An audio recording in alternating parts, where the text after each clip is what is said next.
those of you who don't know her. Barbara is an accomplished pianist and conductor who's a musical icon in our Stow and Acton community. She's been artistic director of the Sounds of Stow Chorus and Orchestra since 1979. A graduate of Wells College and Brown University, she studied choral conducting at Westminster Choir College and the Summer Conducting Institute at Eastman. Barbara has conducted many piano concertos performed by Stow local Ernest Goldman, including virtually all of the Mozart concertos, 4 of the 5 Beethoven concertos, and concertos by Brahms and Schumann. She's going to play a Schubert piece for us later this afternoon, so you'll get to hear that music that's right in her wheelhouse.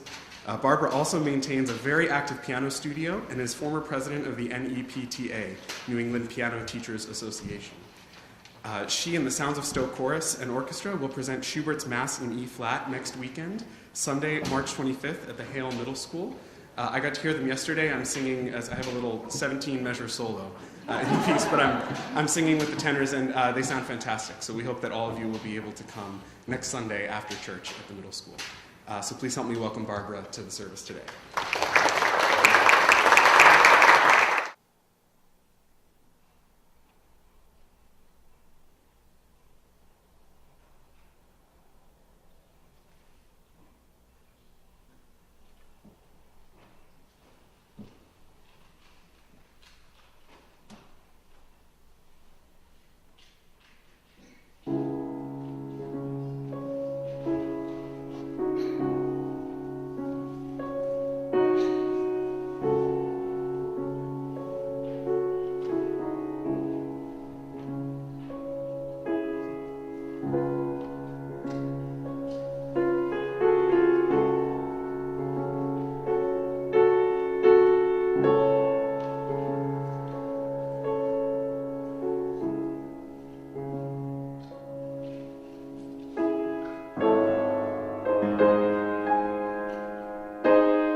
Thank you, Barbara, for taking us on that musical journey with you this morning. I have a short reflection on music and spirituality that I'd like to share with you now in the context of that wonderful piece. So Barbara's note on the Schubert movement that she just played, which I hope you all have with you at least. You may not have chosen to read it during the playing, but at least you can reference it at some point later if you ever would like to. She called this movement the closest to defining the term grace that she knows. Grace is a really big term that's pretty hard to define. We've already encountered it once this morning in our first hymn, which you may not have noticed, but I picked up at the second service because I already sang it once today. Come thou fount of every blessing, tune our hearts to sing thy grace. Many words that we encounter, especially in church, words like love, justice, compassion, hope, God, are so broad in scope or so emotionally charged that their true essence eludes our attempts at defining them with other words in the English language. But we try anyway. One dictionary definition of the word grace is simple elegance or refinement of movement. The piano music of Schubert that we just heard is clearly full of this simple elegance and refinement of movement. From the flowing melodic patterns to the repeated rhythmic chordal patterns that are present throughout, the piece is not built to overwhelm with sensational figures. There's no bombastic, over-the-top chords. There's no cannons like in the 1812 overture. There's none of that. It's simple elegance. Something about the piece feels very human, very reflective, and very mortal, as Barbara suggests in her note. But the more spiritual definition of the word grace is an unmerited divine assistance given to humans, or a virtue coming from God. I thought about it for a long time, and I'm not sure I know what that means. An unmerited divine assistance given to humans, or a virtue coming from God. That's words used to describe grace that don't necessarily zero in on exactly what we're talking about for every person individually. So Franz Schubert was born in January 1797, while Europe was on the brink of wars with Napoleon and his Austrian home was under threat from the French military. He was an extremely prolific composer in his time, having written more than 600 secular vocal works, including many German-language songs, as well as 7 complete symphonies, operas, Catholic text masses, and chamber music. This would be an impressive collection of songs for someone who lived to be in their 80s while writing music in this time. Schubert did all of this in his 31 years of life. While he is now regarded as one of the great composers of the late classical and early romantic period, Schubert, like many artists, was not widely appreciated during his own time. He died of syphilis in 1828 and spent his later years with the disease using his music to explore the darkest parts of the human mind. In an 1828 song written the same year he died, titled Der Doppelganger, you probably know that German word, Doppelganger, it includes the following stanzas in German. The night is quiet, the streets are calm. In this house my beloved once lived. She has long since left the town, but the house still stands, here in the same place. A man stands there also and looks to the sky and wrings his hands, overwhelmed by pain. I am terrified. When I see his face, the moon shows me my own form. O you doppelganger, you pale comrade, why do you ape the pain of my love, which tormented me upon this spot so many a night, so long ago? In this song, there's a clear picture of a tortured Schubert near the end of his life, dealing with his own mortality and his own life situation.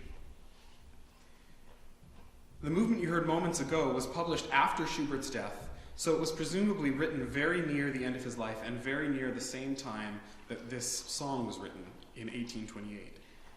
A composer exploring such dark themes in his final year turned to this piano music to write the piece Barbara shared with us. But the piece is not exclusively dark like the song. In fact, it's not even ultimately dark, transitioning to a major key at its conclusion. As Barbara wrote in her note, serene acceptance prevails. Peace is found among a compositional output that did not always come to rest in a peaceful place for Schubert. This piece nicely exemplifies grace, as a tormented and ill artist finds peace in his later days. But that's not exactly what Barbara's note says. She says it defines grace. What's the difference? Since that term grace is so personal, a one-size-fits-all dictionary definition is not going to be useful for every person trying to understand it. Schubert's music, though, has a language of its own with a greater capacity to communicate multiple things to different people. In whatever way you chose to spend the 10 minutes or so listening to that piece, whether you read the program note, whether you processed the music theory behind the notes, and if you did, we'd love to have you inquire on Thursday night, or whether you meditated or just spent a minute with your own thoughts, you had the opportunity to experience a deeply personal type of grace, a personal simple elegance, a personal refinement of movement, a personal divine assistance. The meditative thinking you do while taking in a piece of music like this, the jarring moments where you are transported to some new state of mind, and the conclusion which, in this case, ties everything together in a serene acceptance of the things in life that we cannot control. All of these define grace for us as individuals, avoiding the cookie-cutter words our language needs out of necessity to use to communicate meaning. This is the spirituality of music, a new language that communicates with our individual souls rather than just our individual brains. When things were darkest for Schubert, he wrote a serene piece into his conflicted musical torment present in that movement. May each of us hear and understand this serene resolution with hope that our own personal conflicts, our own personal pain, and our own personal turmoil may be serenely resolved. No dictionary definition of the word grace can make us understand all of that, but music can.